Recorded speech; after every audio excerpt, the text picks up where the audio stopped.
My father laughed so loudly that half the backyard turned to look at us. "That thing is just a pet," he said, pointing at Ranger, my retired military service dog. "Quit acting like he's some kind of hero." A few relatives chuckled. My younger brother raised his beer and added, "Maybe he can fetch you some respect." I didn't answer. I rested my hand on Ranger's head and watched his ears lift toward the old tool shed behind my father's barn. He wasn't looking at the people laughing. He was locked onto something buried beneath the ground. Dad stepped in front of him and barked, "Get that mutt away from my property." Then Ranger pulled hard on the leash, pawed at the dirt, and let out the same alert bark I had heard years earlier during a classified deployment overseas. That was the moment I realized my father had no idea what he had just started. My name is Emily Carter, and for 8 years, I served in the United States Army as a K-9 handler. I was 29 when Ranger and I completed our final deployment together, but by then, he had already become more than a partner. He was the reason I came home alive. People often thanked me for my service. Very few ever thanked the dog, standing quietly beside me. Ranger never cared. He never looked for applause, medals, or recognition. He only watched my hands, listened for my voice, and trusted me completely. That kind of loyalty changes a person.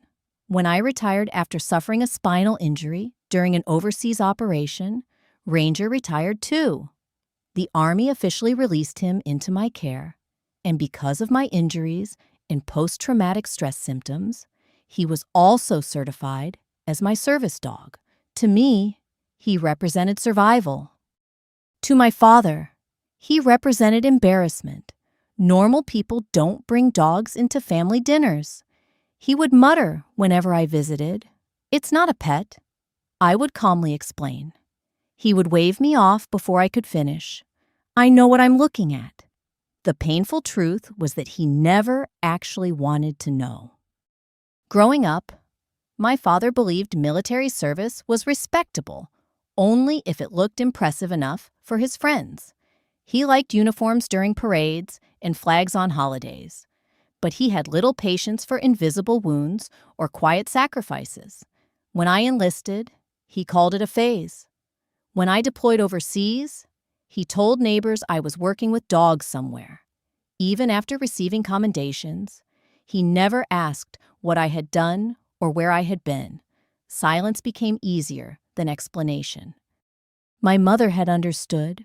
Before she passed away from cancer, she used to kneel beside Ranger and scratch behind his ears while telling me, "Some hearts recognize goodness without needing words." After she was gone, visiting my father became harder every year. Still, I kept trying. The annual family barbecue had once been her favorite tradition, and skipping it felt like abandoning the only peaceful memories we had left. So I drove 3 hours, with Ranger lying quietly in the back seat. When we arrived, children ran across the yard chasing fireflies, while country music drifted from an old speaker on the porch. For a moment, everything looked normal. Then my father spotted Ranger climbing out of the truck. He sighed loudly enough for everyone nearby to hear. "You seriously brought that dog again?" Before I could answer, Ranger froze. His posture changed in an instant. His nose lifted toward the wind. Then, without barking or pulling, he turned slowly toward the weathered tool shed behind the barn and stared as if he had found something no one else could see. A chill ran through me, because in 8 years together, Ranger had never stared at empty ground without a reason. The first laugh came from my uncle. The second came from my brother. Within seconds, nearly everyone standing near the grill was smiling at my father's latest joke. "Careful," Dad said, as Ranger continued staring toward the old tool shed. "He probably smells leftover burgers." That's about the only training he's got left. A few people nodded, someone whispered. I thought military dogs retired to couches. I could have corrected them. I could have explained that Ranger had spent years locating explosives, hidden compartments, and buried evidence under conditions most people could never imagine. Instead, I stayed quiet. People often mistake restraint for surrender. Ranger, however, never mistook anything. He walked in a slow circle near the edge of the shed, lowered his nose, then sat down with absolute precision. His eyes remained fixed on one patch of dirt beside an old rusted rain barrel. That was not random behavior. That was an alert. My heartbeat quickened. Emily, my father called loudly. Tell your miracle dog to knock it off before he tears up my yard. He's trying to tell us something, I answered calmly. He's trying to get attention, just like you. The words landed harder than he probably intended. For years, he had reduced my service to stories he could dismiss over dinner. He told neighbors I spent my career walking dogs on military bases. He ignored the surgeries after my injury and rolled his eyes whenever Ranger helped steady me during painful days. He never wanted the truth. The smaller he made my life sound, the larger his own seemed by comparison. My younger brother grabbed a shovel, leaning against the fence. Want me to prove there's nothing there? He asked with a grin. Dad shrugged. Go ahead. Maybe the dog can apologize when you find worms.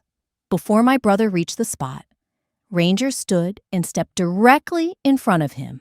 There was no growl, no aggression, just quiet determination. He blocked the path with the same disciplined posture I had seen during overseas searches. The smile slowly faded from my brother's face. That's actually kind of weird, one cousin murmured.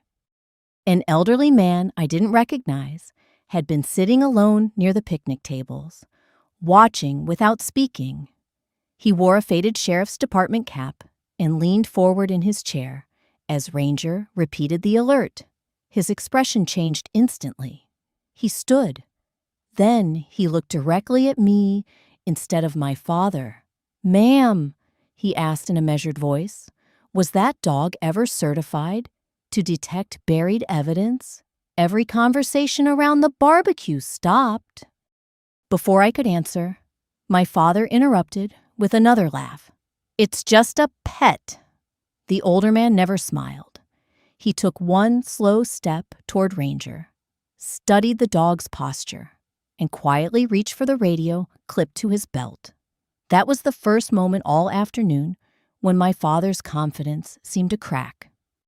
I looked at Ranger, and for a moment, the noise of the barbecue disappeared. I was no longer standing in my father's backyard. I was back in eastern Afghanistan, surrounded by dust so thick it swallowed the horizon. Our convoy had been scheduled to move through a narrow mountain road before sunrise. Ranger was walking a few feet ahead of me when he suddenly stopped, sat, and refused to take another step. Some of the younger soldiers thought he was tired. I knew better. His body became perfectly still, his breathing slowed, his eyes locked onto a patch of loose gravel. Minutes later, engineers uncovered a pressure plate connected to an improvised explosive device powerful enough to destroy the first 2 vehicles in our convoy. No one in our unit died that morning because Ranger trusted his training more than human assumptions. That memory had never left me. Neither had the certainty that Ranger did not give false alerts. Back in the present, the retired sheriff crouched several feet away from him, studying every movement. What's his name? He asked quietly. Ranger. And how long did you serve together? 8 years. He nodded once. I've worked with K-9 units before. This dog isn't wandering. He's holding a position. My father rolled his eyes dramatically. For heaven's sake, Harold, don't encourage this. She's been acting like that. Mutt has a college degree since she got back from the Army. A few uncomfortable laughs drifted through the crowd. but they faded quickly. The sheriff didn't react. Instead, he looked at me. Has he ever missed? The question hung in the air. I answered honestly. Not once. Silence spread across the yard. Even my brother lowered the shovel he had been joking with. Ranger remained motionless, nose pointed toward the same narrow strip of ground beside the weathered shed. His tail was still. His focus never broke. I had seen this exact posture during searches involving hidden weapons caches, buried electronics, and sealed containers wrapped in plastic. He was communicating the only way he knew how. My father stepped closer and slapped the side of the old rain barrel. There's nothing here. This shed's been standing for 20 years. His voice sounded louder now, almost forced. I noticed sweat gathering near his temples, despite the mild breeze. Then something even stranger happened. When he moved between Ranger and the spot in the dirt, Ranger shifted calmly to maintain his line of sight, refusing to be distracted. It was almost as if he were guarding evidence. The sheriff stood up slowly. He unclipped his radio, but hesitated before speaking into it. Then he turned toward my father. "Sir," he said evenly, "would you object if we took a closer look at that section of ground for the first time all afternoon?" My father didn't answer immediately. Instead, his eyes flicked toward the shed, then toward the dirt, and finally toward me. In that single uneasy glance, I saw something I had never expected to see in his face. Not anger, not embarrassment, fear. Absolutely not. My father's response came so quickly that even he seemed surprised by it.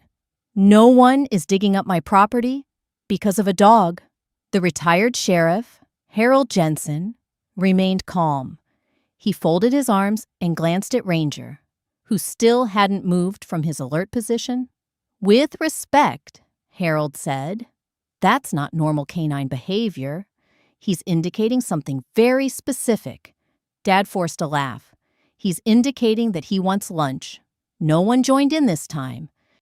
The laughter that had filled the backyard only minutes earlier had vanished, replaced by uneasy glances and whispered conversations. My aunt slowly lowered the paper plate she'd been holding. My cousin looked from Ranger to the ground and back again. I kept one hand on Ranger's harness. He was steady, focused, patient, exactly the way he had been during dozens of searches overseas. My younger brother tried to break the tension. "Come on, Dad, let me dig a couple inches. If there's nothing there, everybody goes back to eating." "No!" The word snapped through the air. My father's jaw tightened. I said, "Leave it alone." That answer caught everyone off guard. He had never cared much about the flower beds, the old barn, or even the collapsing fence behind the shed.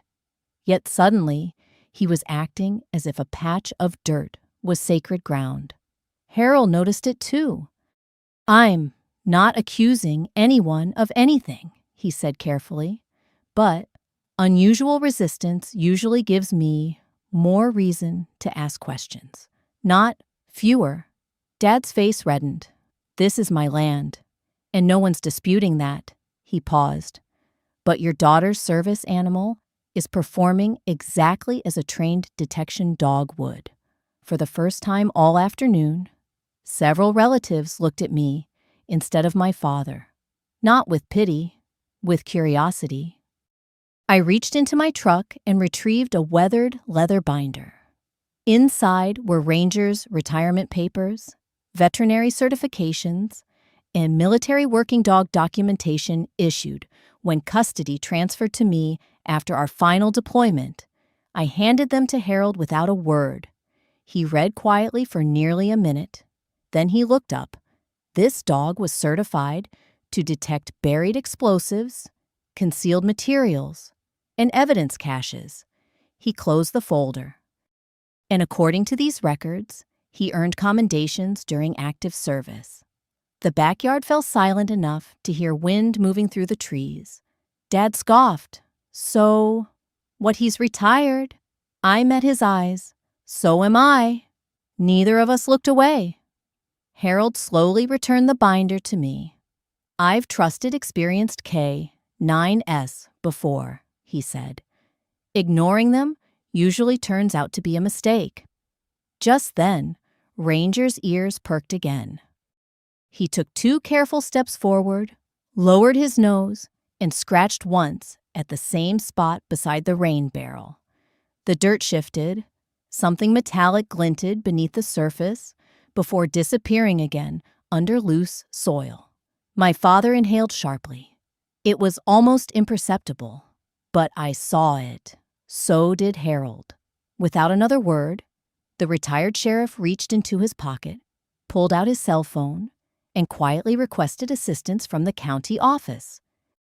As he ended the call, he looked at my father and spoke in a voice barely above a whisper. "Sir, if there's nothing buried there, you have nothing to worry about." My father didn't answer. He simply stared at the ground that Ranger refused to leave. The first county deputy arrived less than 20 minutes later. Then another. Neither of them came with flashing lights or raised voices. They parked quietly outside the gate and walked into the backyard as if they understood that whatever was about to happen required patience more than drama. Harold met them halfway across the lawn. He showed them Ranger's certification papers and spoke in low tones while occasionally pointing toward the tool shed. I couldn't hear every word, but I caught enough. Former Army K-9. Reliable handler. Repeated alert. Potential buried evidence. My father folded his arms. "This is ridiculous," he announced loudly. "You're all letting a dog tell you how to run an investigation." One of the deputies, a woman about my age named Lisa Moreno, looked directly at him.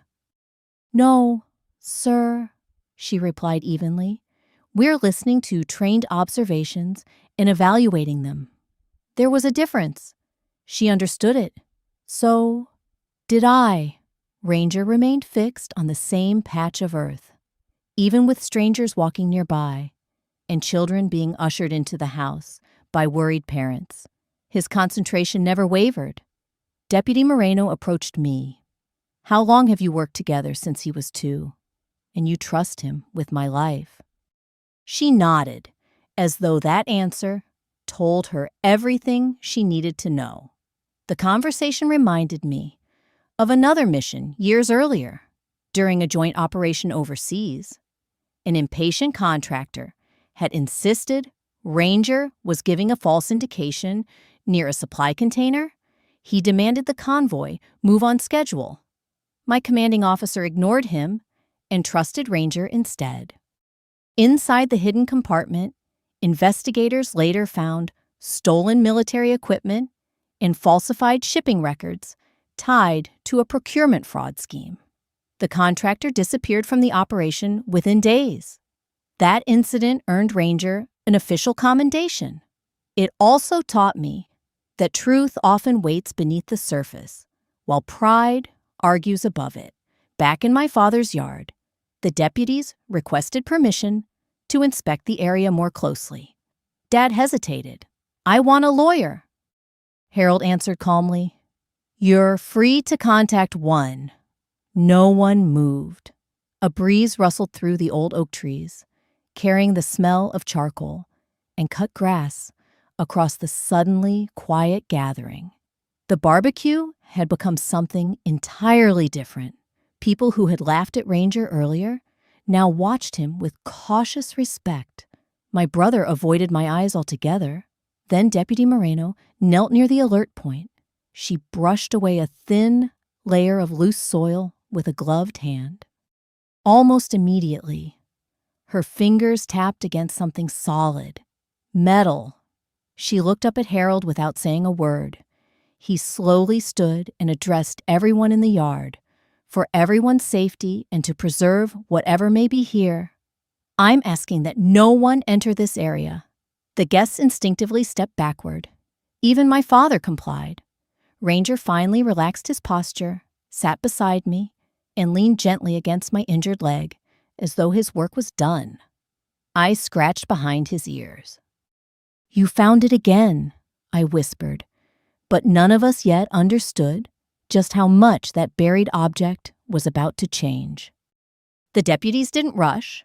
They marked off the area with tape borrowed from one of their patrol vehicles and asked everyone to stay back. My relatives gathered in uneasy clusters across the lawn, whispering to one another. The same people who had laughed at Ranger an hour earlier now watched him as if he possessed something almost supernatural. He didn't. He simply trusted his training. Deputy Moreno used a small hand shovel rather than heavy equipment. She scraped away the loose soil inch by inch, preserving whatever lay beneath. Harold stood beside her while another deputy photographed the site. My father paced near the porch. "This is insane," he muttered. "You're turning a family barbecue into a crime scene." No one answered him. After several careful minutes, the shovel struck something hard with a dull metallic tap. Moreno stopped immediately. Using gloved hands, she brushed away the remaining dirt until the edge of a weatherproof steel case came into view. It was rectangular, heavily sealed, and coated with years of mud and corrosion. The crowd collectively held its breath. Harold knelt beside it. "Well," he said quietly, "your dog definitely found something." My father's face lost what little color remained. "It's probably junk," he blurted out. "An old toolbox. Previous owners buried things all the time." "That's possible," Harold replied, but his voice carried none of my father's certainty. The deputies lifted the container onto a folding table borrowed from the barbecue setup. It was heavier than it looked. One of the latches had nearly rusted shut, requiring careful work with a flat screwdriver. I stood several feet away with Ranger sitting perfectly still at my side. He never looked at the box. His attention stayed on me, almost as if he already knew his job was finished. When the final latch released, Deputy Moreno slowly lifted the lid. Inside wasn't money. It wasn't jewelry. It wasn't weapons. It was a stack of sealed document envelopes wrapped in waterproof plastic, several faded photographs, a flash drive stored inside a protective case, and a small lockbox containing paperwork tied together with brittle twine. Harold removed the top envelope. Across the front, written in handwriting I recognized instantly, were 4 words for Emily. "If found." My knees nearly gave way. It was my mother's handwriting. I hadn't seen it in over 7 years. A gasp rippled through the backyard. My aunt covered her mouth. My brother stared at the envelope without speaking. Only my father moved. He took one hurried step toward the table. "That doesn't belong to her," he said sharply. "Those are private family papers." Harold raised one hand. "Sir, I need you to stay where you are." For the first time in my life, my father obeyed another man without argument. His shoulders sagged. His eyes remained fixed on the envelope bearing my name. Then Harold noticed something tucked beneath it. He carefully pulled out a notarized folder, stamped with an attorney's seal, and looked at the date. It had been prepared less than 3 weeks after my mother's funeral.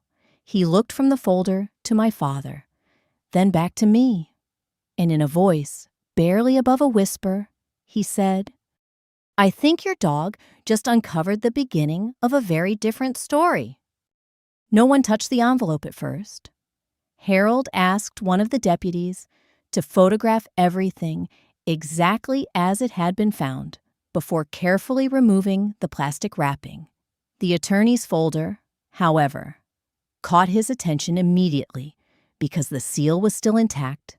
"It's addressed to the Carter family," he said, "and there's a notarized instruction to open it If these documents are ever recovered, my father took a shaky breath.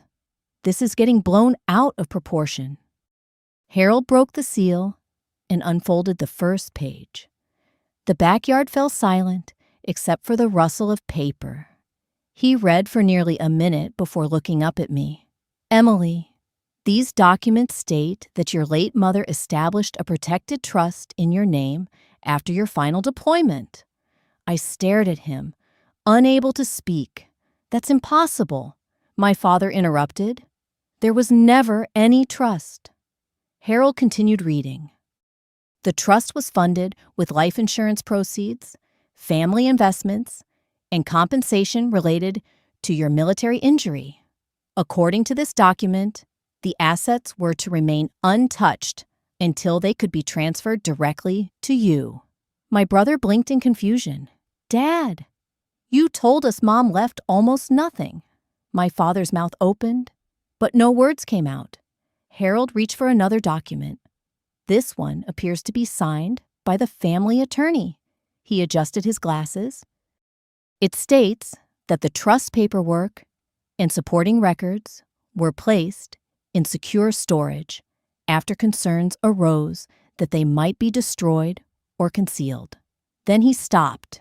His eyes narrowed. There's an attached handwritten statement. He read it aloud.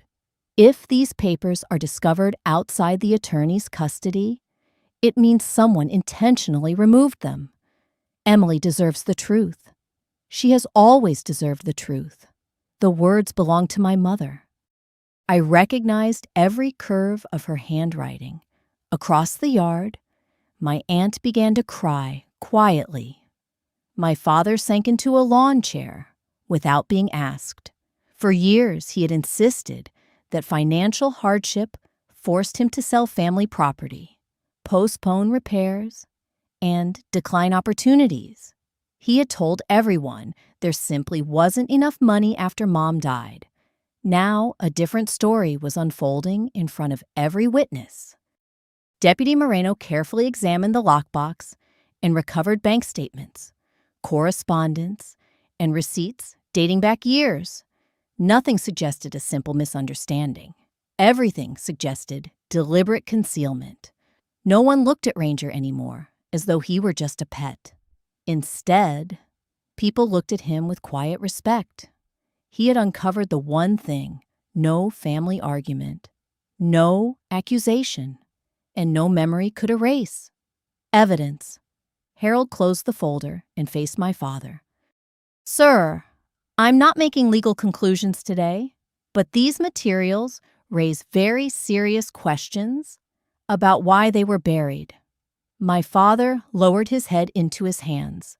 The loudest man at the barbecue had become the quietest. I knelt beside Ranger and wrapped an arm around his neck. He leaned gently into me, calm as ever. He didn't understand money. He didn't understand inheritance. He only understood that years ago, he had been trained to find what others tried to hide. And once again, he had done exactly that. Harold set the legal documents aside and carefully picked up the envelope with my name written across the front. He looked at me before speaking. "This belongs to you." My fingers trembled as I broke the brittle seal. Inside was a single handwritten letter, folded 3 times and yellowed with age. The moment I unfolded it, I recognized my mother's careful script. "Emily, if you are reading this, then the truth has finally found its way back to you." I had to stop reading for a moment. The tears came quietly, not because I was weak, but because I hadn't heard her voice in so many years. Around me, the backyard remained completely still. Even the children inside the house seemed to sense that something important was happening. I continued. "Your father loved us once, but fear changed him. He became so afraid of losing control that he began hiding things instead of facing them. I discovered documents he intended to keep from you, including the trust and the compensation that belonged to your future. I confronted him, but I no longer believed promises alone would protect you. So I asked our attorney to prepare copies. If the originals ever disappeared, I wanted there to be another chance for you to know the truth. Most of all, I wanted you to remember this: never measure loyalty by volume. The loudest people often abandon us first. Measure it by quiet actions. Then I looked down at Ranger. He rested his head gently against my knee, exactly as he had done after difficult missions overseas. My mother had added one final paragraph. Take care of that remarkable dog. He sees what people choose not to see. I closed my eyes. For years, I had believed I was carrying Ranger through retirement. In some ways, he had been carrying me. Harold quietly accepted the letter back, only long enough to document it, before returning it to my hands. The deputies compared the handwritten pages with notarized samples recovered from the lockbox and found every signature consistent. They also reviewed the bank records and attorney correspondence, confirming that the buried materials matched official filings from years earlier. No accusations were shouted. No dramatic arrests took place. The evidence itself spoke more clearly than anger ever could. Across the yard, my father finally stood. He walked toward me slowly, his shoulders bent in a way I had never seen before. I was ashamed, he admitted softly. After your mother died, I convinced myself I deserved control over everything she left behind. Every year that passed made it harder to admit what I'd done. I listened without interrupting. Then I answered with the only truth that mattered. You didn't bury those papers because you forgot about me. I paused. You buried them because you hoped everyone else would. He lowered his eyes. For the first time since I was a little girl, he had nothing left to say. The deputies packed the recovered documents into evidence bags before leaving copies of the inventory with Harold and me. Formal legal proceedings would come later, but everyone standing in that backyard already understood the truth. No one looked at my father the way they had that morning. The loud certainty he had worn like armor was gone. My brother approached me first. I should have defended you, he said quietly, glancing at Ranger. I thought Dad was exaggerating, but I never questioned him. I nodded. I know. It wasn't forgiveness. It was simply the beginning of honesty. My aunt stepped forward next and wrapped her arms around me. Through tears, she admitted she had always wondered why my mother seemed worried during the last months of her life, but had never asked the difficult questions. Silence, I realized, protects the wrong people when it lasts too long. Finally, my father walked toward me. He looked older than he had only hours before. I can't change what I did, he said, but I'm sorry. I studied his face, searching not for perfect remorse, but for responsibility. Then I answered as calmly as I could. I spent years thinking you were ashamed of my service. He lowered his eyes.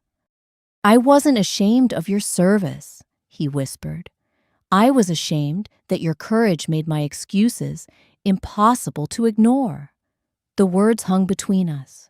For the first time, I understood that he had never mocked Ranger because he believed the dog was ordinary. He mocked Ranger because Ranger reminded him of everything he himself had failed to be faithful, disciplined, and impossible to deceive. I reached down and unclipped Ranger's leash. He didn't run.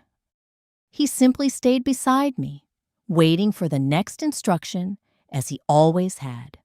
That quiet loyalty had uncovered more than buried documents. It had uncovered the truth inside our family. As the sun dipped below the trees, guests quietly loaded their cars and drove away. The barbecue grills cooled. Paper plates blew across the grass. Conversations ended in whispers instead of laughter. Before leaving, Harold shook my hand. Your partner earned everyone's respect today. He earned it a long time ago, I replied. Today, everyone else finally caught up. I placed my mother's letter inside the same leather binder that held Ranger's military certifications and retirement papers. The two belonged together. One represented unconditional love. The other represented unconditional loyalty. When I climbed into my truck, Ranger settled into the passenger seat with a contented sigh. I started the engine, but paused before pulling away. Looking back through the windshield, I realized something important. The greatest thing my service dog ever found wasn't a buried lockbox or forgotten legal papers. It was the truth my family had spent years trying not to see. And once the truth comes to light, no amount of dirt can bury it again. Sometimes, the greatest truths are uncovered not by the loudest voices, but by the quietest acts of loyalty. People may dismiss your scars, your service, or even the companions who stand beside you, yet character has a way of revealing itself when it matters most. Never let someone else's doubt convince you to shrink your worth. Stay faithful to your principles. Protect those who have earned your trust, and remember that integrity can remain buried for a season, but it cannot stay hidden forever. In the end, respect is not won through arguments or applause. It is earned through consistent courage, quiet dignity, and the unwavering choice to do what is right, even when no one else believes in you.